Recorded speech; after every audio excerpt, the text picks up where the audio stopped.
Good afternoon, everybody. Welcome to our webinar this afternoon on this Friday, windy afternoon. Our webinar this afternoon is 5 tips for selling on social media. So this webinar is presented by Emma Dwyer, who's an arts communication specialist.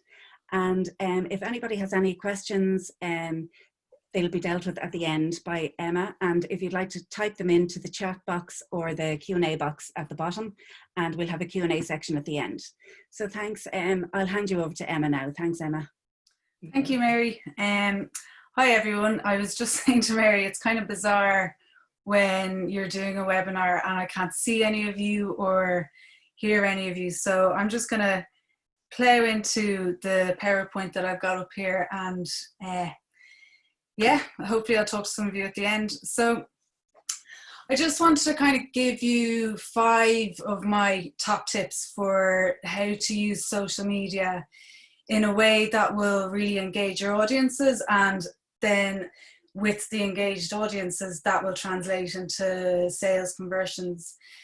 So rather than giving you software tips or anything on how technically to sell, it's more just the strategy behind it, really. So the first point I want to make is this first slide here: be your own brand. So what I mean when I say a brand is it's not just your logo, it's not your visual identity, it's more than that. It's like the kind of the person behind your business, and this works really well, I think, for craft businesses and small design businesses, because very often they're run by people who really are the business and embody the brand. And people tend to relate really well to people rather than like a logo. Like, say, Coca-Cola would do a lot of work in their branding trying to relate to people. You'll see a lot of those big brands now actually using that idea of a person, and that's what people are buying into. So when you're trying to kind of think, what is my brand, who am I, and what is this, it's really like, you know, what the product is and what the person behind it is, and then there's a story behind the brand as well. So trying to eke out that story and link it into the brand and the person, and present that as a kind of a cohesive thing, and bring that through all the communications you do online and all the communications you do offline as well. So it's really a kind of a thing that will drive all your content, for example, the way you talk about your product, and then any advertisements you might take out, or any press releases you might send out, or any press that you do, interviews and that, you'll be your brand. So when I say be your brand, what I mean is use your personality, be genuine, and that will translate really well online. And people, because they can connect with you and because they think, okay, this person is kind of cool and I want to buy the really cool thing they've made, or, you know, they'll relate to, say, if you're sharing, I don't know, other designers that you're into, they'll think, oh, that's something I'm into too. I really get this person and I really get what they're selling. So that's what I mean with be your own brand. And then with the brand as well, just be consistent with it across all the channels. So that's like, as well as the visual, you have your logo, and, you know, if you're thinking of all your social media channels, you'd have them visually looking the same, you'd have the bio reading the same. And then, like, even further than that, like, be consistent with your language in all your channels, whether that's online or offline, and have a really nice, clean, clear look to it. So I'll move on now. So the second tip I have is about selling to your people. So you have an audience at the moment, or if you're just about to launch your brand, you might have a target audience. But it's about being strategic in your activities, and rather than trying to say, right, I want to sell to everybody in Ireland, you know that's not possible. Not everyone in Ireland is going to want to buy what you have. So you need to think, right, okay, who are my people? Who is following me? Who really loves what I do? And then you focus all your efforts on them and you sell to them. So the way you could think through this is think, right, okay, who has bought what I have already? who has come to market stalls where I'm selling and shown a lot of interest, who has come to an exhibition of my work. You know, think about those real life people. Who are they? The second way you can figure out who your people are is look at your analytics. So if you've got a business Facebook page, which you should all have business Facebook pages rather than personal ones if you're using Facebook, and you can look at your analytics there and figure out audience profiles. They'll give you gender, age, that kind of thing, and locations. You can look at your website analytics. So most websites should be connected to Google Analytics, which gives you a really good overview of where people are, how long they're spending on your page, that kind of thing. And it will give you some profile information as well on their gender and age if it's kind of available. And then you could also think of online, who are those people who show interest online? Who are the people who are engaging with you on Facebook or retweeting or liking your Instagram posts, or, you know, who are they? So from that kind of process, you can build profiles of your audiences, or a profile if it's really just one kind of person. And then the next step I'd recommend to do is to go even further with that. You'll have your profile. So that'll be like, okay, for example, Mary, she's 35. She spends a lot of time online because she's a stay-at-home mum. So she buys a lot online. She gets her news from her mobile phone apps like Facebook and Twitter and the journal.ie. And she tends to buy things from Instagram, for example. And you'll be able to kind of build that profile from the information you already have there. So then the next phase for me would be to name that person and to build a personality around them. So that's what you're doing when you're talking about the Mary. And then with that in mind, you're always talking to either your Mary, or if you've got more than Mary, if you've got Anne and you've got Emma, you're on your Facebook, you're talking to that one person rather than trying to talk to everyone in Ireland again. You're really just saying, okay, Mary, I know you want this, and that's how you kind of connect with people. So that ties into the next point I want to make. Invest in word of mouth. So most marketing research will say word of mouth is the number one sales tool, or the number one driver of traffic to websites, for example. And a lot of people might just instantly go, oh, well, I can't make people talk about me. I can't force word of mouth. But I think there's a few really easy things you can do to encourage word of mouth. So online on Facebook or Instagram or Twitter or whatever social media platform you're using, you can encourage user-generated content, which is a great way of showing people that, number one, your brand is desirable for others, and number two, people are buying it, and number three, that there's a certain type of person buying it. So user-generated content will create a buzz around it. Simple examples of user-generated content are if somebody goes onto your Facebook page and leaves a 5-star review, you might have asked them to do that, or they might have done it off their own bat. But it can be other things where you create a hashtag for your product. So an example that pops to mind for me is I today got a delivery of some baby clothes from Rainbow Kids Boutique. Now, Rainbow Kids Boutique are really good at this, creating word of mouth online. They have a hashtag, they have a Facebook group, which I'll get onto next, and they encourage people to post up pictures of them. They set up competitions where if you post a picture of something you bought that month, you could win a €100 voucher. So it's just some ideas of what they do. We're checking out as a model of creating that kind of word of mouth online. So the next point I have for this is about that idea of having an online community. Facebook groups are amazing for bringing people together of similar interests of, you know, kind of people who are interested in maybe crafts, or I'm sure everyone here is part of groups. Or for example, with me, I'm in a lot of groups about visual arts, and I'm also in a lot of groups about baby clothes because I'm obsessed. And it's a way, if you wanted to even create your own group, it's a way to bring that target audience together in one space, and you've got access to them. Facebook algorithms favor that kind of really engaged group. So if you post up in a group, a lot of people will see it, versus to if you post up in a news feed. If it's not getting a lot of likes and interactions, it might just disappear in that news feed. So groups are great. Join them, engage with them. And if you feel like you've got a group that doesn't exist, or you want to create a group around your own brand, for example, create one.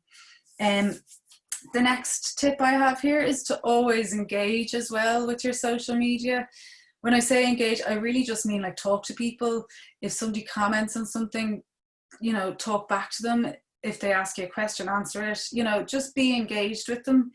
Encourage conversations. So you could put up an engagement post, for example, that says, you know, oh, has anybody out there got any tips on how to get a stain out of a white top, or whatever it is. Just, it could be more on brand than that, but it's a way of just encouraging people to kind of hop on and be like, oh, hi, yeah, this is what I do. And keep people informed as well. Bring them into that brand story. If you've got good news, let them know. Like, say, okay, I've just signed a really big commission with Kilkenny Design Stores. I'm so happy about this. It's really exciting. Let them know, bring them into the fold, and they'll feel part of a community. You could go even further with that and bring it off the social media channels and send out a newsletter to your engaged customers. And that's a really good way of letting them know what's going on, and also some of the time selling them stuff. You could also do digital press releases and create a buzz online outside of your own channels. So there's loads of online news outlets now. Yay Cork down here in Cork. There's loads of them. You can push out your news through those online channels, create a buzz, make sure there's a hashtag, you know, and get people to @tag you as well. I'll move on now to the fourth point, which is don't always try to sell. So this is about the type of content you're putting out there. There's kind of like an 80-20 rule that people talk about in marketing. So 80% of the time you're promoting your brand, you're talking about that story, you're talking about everything else other than the product. 20% of the time you can talk about the product and talk about how to sell it, or talk about, you know, encourage people to buy it. Sorry, losing my trail of thought a little. But it's about having a nice balance of engaging content that people are interested in. They don't feel like you're kind of constantly going buy. You know, they're interested in what you have to say, and then if they see something pop up, they might go, oh yeah, okay, grand, I'm interested in that. If they just get a constant stream of why don't you buy my stuff, they're just going to go, oh, because I don't want it. Then, like, there's loads of ways you can kind of, with that engagement content, there's loads of ways you can bring people into the fold.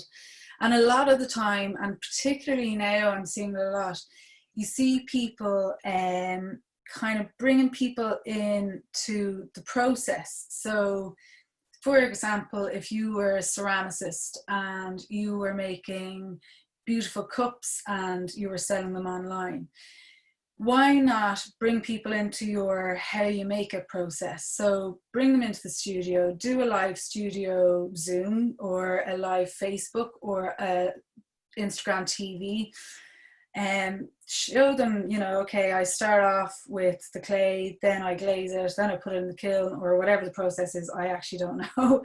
And, you know, bring them in and let them know. Like, the number one Google thing on the internet is how to. So people are always looking for how do I do this, how do I do that? So why not take advantage of that and show people how to do what it is that you do. So my fifth and final tip is review, rinse and repeat. So once you figure out what's working, use that as your strategy going forward. So you'll figure out what's working when you've kind of gone through some of those other steps. So for example, if it is word of mouth that people are saying they've heard about you from, then invest in word of mouth. You know, take your time to create a really good customer service for offline marketing. Engage with customers in a very meaningful and nice, friendly way.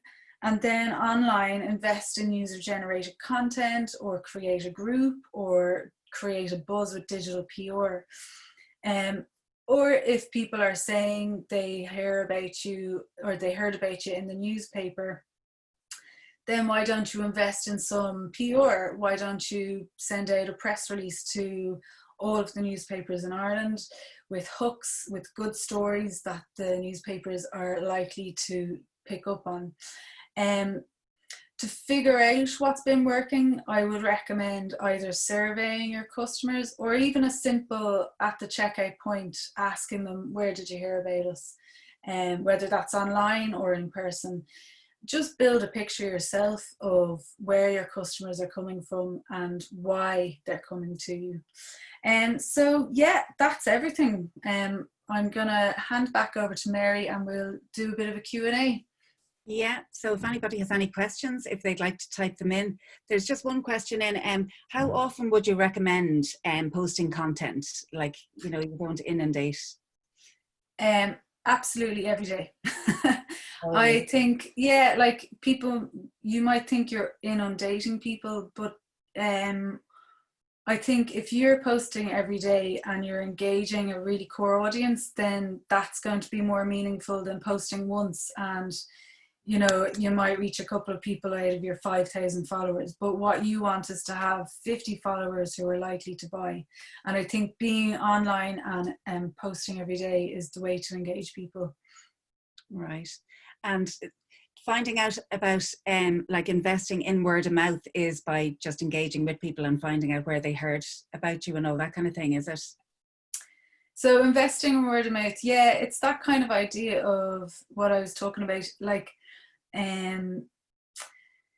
trying to, you know, it can happen kind of offline, I think, organically. So I might say to you, Mary, oh, I got this really nice necklace last week and you'd love it. And then you might go online and say, actually, yeah, I do love it, and then buy it. So that's how I think word of mouth happens offline. And then it's about taking that online and encouraging people to recommend to their friends or let them know that they've bought something. Or, you know, you'll often see your friends posting up something they've bought from a maker or a craftsperson. And it could just be a simple, like a little business card in the envelope that you send them the thing in, with your social channels on it, or a hashtag or something. So it's just, it's kind of making it easy for people, if you know what I mean. Okay. Yeah, somebody has just commented here, if posting content every day, it needs to be interesting, not just what you had for your lunch, like, or, you know, it needs to be interesting content. It's funny, yeah, because like what you had for your lunch might be interesting if you're a chef. So it's about what in your brand is interesting. Do you know what I mean? So like I follow a lot of makers and a lot of artists, and I think some of them take advantage of this and some of them don't. But what I find really interesting is what they do in the studio, or how they make a collage, or, you know, if they're kind of posting something that's interesting and, you know, informative, then I kind of engage. And then you'll see, like, test out the types of posts to do to figure out what does work. You'll see things like an artist might post a picture of their dog and it gets huge interaction, and then you're kind of going, okay, well, is it an Instagram account about the dog, or is it an artist and their dog? But it's like taking advantage of that. That's, sometimes it's okay to post your lunch or your dog. Yeah. And you'll get a lot of interaction. So okay. There's a question here. I normally post the same thing on Facebook and Instagram. Should I be keeping them different? yeah, like they can be the same.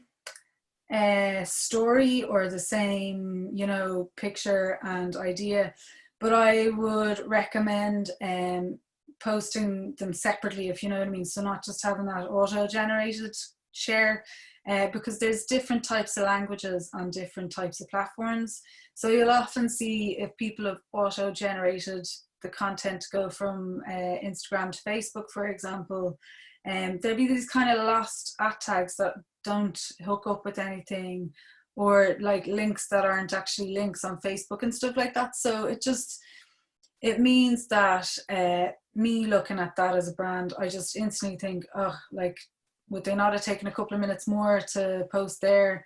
And I wouldn't engage with it because I'll go, well, that's just their Instagram feed. Do you know what I mean? So it's, yeah. Actually, Anne just said back, oh, perfect, because she doesn't auto-generate, so that's good. Oh, yeah, great. Somebody else is asking now, ideally how many images every day? Because if, for instance, she has 4 images about one subject, does she put them all on in one go? Can she tell us what channel she's asking about, or? Okay. Rennie. Okay, and in the meantime then, somebody else is asking, Instagram or Facebook, which is best? It depends on what you enjoy using. Like, I always recommend taking one channel that you enjoy and putting your effort into that, rather than trying to do Twitter, Facebook, Instagram, Pinterest. Like, rather than trying to do everything, why not put loads of effort into one channel and do it really well and reach people that way? So if you like Facebook, great, go for it. If you like Instagram, great, go for it.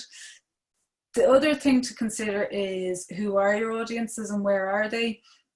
Like, Facebook has a different demographic now than Instagram. And I don't have the stats to hand on this, but I kind of have heard that Facebook has turned into a lot of an older demographic and Instagram is a younger demographic. So if you think your buyers tend to be of a different age group, then maybe you should consider what channel they're at. So that will help make your choice.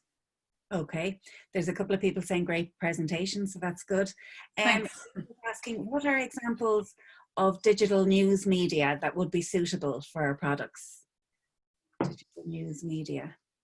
So digital news media, like an example, the one that I mentioned, Yay Cork, it's like an online website which just does online. It doesn't have an offline presence. And they would do a lot of kind of stories about products or events happening around Cork, or like brands in Cork or stores in Cork. So there's a lot of those around the country. I know there's a lot in Dublin and there's some in Limerick, and there's a lot of those kind of local online digital platforms that you can engage with. And then I'm trying to think of examples, and they're all going in my head. Yeah. Well, we can send on any information you have anyway afterwards. I can circulate it. Yeah, I'll take a note of that and I'll put together a list. Yeah, great. Barbara's asking, would you recommend a YouTube channel? Again, it's similar to the question like Facebook or Instagram. A YouTube channel, in my mind, I see YouTube as a place you direct people to. So you might put up a video linked out to YouTube on Facebook. There are like people who follow YouTube channels on YouTube, but again, it's a younger generation who follow YouTube channels, and it's kind of, you'll see a lot of, like, say for example, my 8-year-old nephew, he follows what he calls, I can't remember what he calls them now. Like, it's not vloggers, but it's similar. He follows like these kids who unbox presents, for example, on YouTube, and there's a massive audience in that, and you'll see kids making millions of euro a year. So you could have that kind of following for your product, but I don't know if that would exist for a lot of craftspeople. But it is a good platform to have videos and to share them from, if that makes sense. Yeah, even making the process of making or videos like that, even, and direct them to that kind of thing. Yeah. Okay. Yeah, exactly.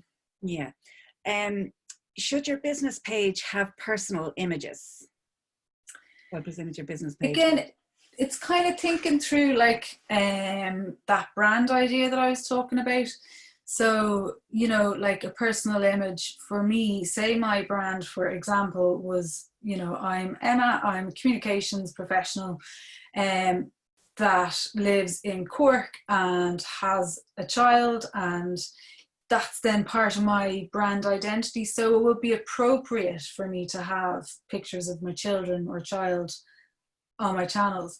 But if it really wasn't part of my brand identity, then it kind of would be a bit odd, if you know what I mean. So think through, you know, what is it that I'm trying to promote, and our personal image is part of that, and is that how I'm connecting with people through having my personal life there. And you'll see like a lot of people on Instagram with a lot of followers would do that. They'd very much share a lot of their personal life, and that is their brand very much. So it depends on what you're going for, is what I'd say. Okay, so we'll go back to Rennie now. Rennie said it's 4 images of paintings, for instance. So and I suppose, yeah, like to answer that, if you were sharing 4 images of paintings on Instagram or Facebook, why not do it all at the same time and create a kind of a gallery of them, or an album of them, or if you want to do it in different places, you could have 1 image on Facebook, 1 image on your Instagram feed, and then 1 image in stories. Do you know what I mean? So I wouldn't, to me it might be the same story, if you know what I mean. So I'd keep it as the same type of content rather than spacing them out throughout the day, maybe, if it was the same painting, if that makes sense. okay. Barbara then is saying she has made simple throwing videos for her Facebook page. Can she put these on a YouTube channel? I'm not sure of the technicality. Like if you've uploaded them to Facebook, I wonder, can you then download them and then put them to YouTube? That's another, I'll check that out. Okay, we'll come back to you on that one. Yeah. Yeah, great. And have you any suggestions for increasing followers? Yeah, so just like the most, that's one of the most asked questions, and I think people expect like a magic fix or whatever, but following the tips that I gave earlier is kind of really how to increase followers. It's like, if you've got a good product and you are engaging with people meaningfully online, you're going to create a nice, natural, organic following that is engaged with you, rather than like really putting a lot of effort into getting followers by following people to get follow backs or anything like that. You'll then have like a load of followers who just aren't engaged with you. So my thinking is it's better to have 50 engaged followers than to have 50,000 disengaged followers. There's no point in talking to a void, do you know what I mean? You might as well be talking to a core group who are likely to convert into customers. So yeah, that's kind of my advice with followers, and how to get more is to be good at engaging with them. Okay, great. We have another question here. Can you point to any artist or maker in Ireland who you would say is doing social media really well? Have you any example of anybody? Yeah, there's a few artists who I think, and makers who I think are doing social media really well in Ireland. There's an artist down here in Cork, Shane O'Driscoll, who's got a nice Instagram account, and he kind of brings people into the fold nicely, and his brand is very much about the work. It's not really about him. So that's a nice example of how, if you're not comfortable putting yourself out there in a big way, and a lot of people aren't, he's done a quite nice job of keeping him and his work slightly separate. James Kerwin is another very similar artist who has done it slightly differently, where he is part of that brand idea, and he's on Instagram as well, and I think he does a really nice job on Instagram. Makers wise, I'm trying to think. Chupi has a really good social media as well. Chupi, she's brilliant, yeah, and she's almost at influencer level now. You know, it's gone beyond her brand and everything. She's now promoting other things for other people. So she's really good, yeah. So yeah, if there's any more, sure, we can circulate them after with the other information. Yeah. Thanks, Eric. Mary Chandler's asking, could you chat a little more about how-to videos, please? Does she mean how to do videos or? So how-to videos is what I was saying is a good idea for like engagement content. Yeah, like I suppose it's about trying to capitalize on what people are interested in. So people are interested in learning how to do things, and like I said, that number one searched thing on Google is how to, and you know, that's how to tie a shoelace or how to make a pot. So you'll see like there's an artist, a textile designer I follow. She's based in the UK. Tiffany is her name. But she, during lockdown, had started doing a really good series of how to make a collage and how to design this. And she's just like nearly every day for a while. She was on Instagram Live, just really simply had a camera set up on a tripod and live spoke to it. And you could see, you know, she had the camera tilted down so you could see what she's doing, and you could also see her face. So it's just about, like, it doesn't have to be polished, it doesn't have to be professional. It's just about getting content out there that people are interested in seeing. And I'd say if you try to do it and you try to see, is it working, is it hitting the right mark, then it could be something you integrate into your strategy, into what your plans for your content are going forward. Great. Okay, you know, that's good. Another Breed is saying very helpful presentation and discussion, and Mary said thank you for that. So Breed is asking, do you have any more examples of craft people who are good with social media? So I think maybe we might circulate a few examples after. One other one just came into my head just because I bought something from her a couple of weeks ago, is A Little Idea on Instagram is really good. She's a jewellery maker, and We Are Plop is a bag maker, and she's quite good as well. And I'll have a think about, like, your idea of Choopy Mary was really good because she's kind of one of those bigger brands. So I'll put together a little list of people I follow who I think are doing it really well, because that's a great way of figuring out, I think. Yeah. Okay, that's brilliant. Well, thanks very much for that, Emma. That's all the questions for now. So if you send me on those few things, and then I can circulate them to all the attendees. And thanks very much for that. That was very helpful. A great presentation. Everybody's saying thank you very much. Cheers. So, thanks, Mary, and have a good weekend, everyone. Cheers.